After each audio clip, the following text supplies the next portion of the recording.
ស៊ីមរីប្រៀបថាណោសតការខ្ញុំប្រតិព័ន្ធការបាត់ដំបងដល់ចិនគំរួញគួញកិនគេងផ្ស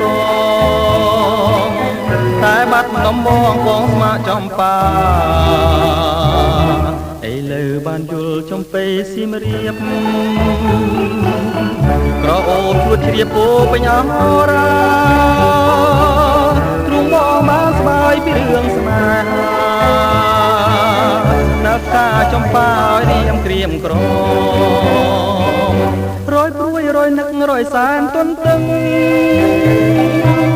ពុំឃើញនំនឹងតែជ្រៀងផ្ដាផ្ដាកន្លង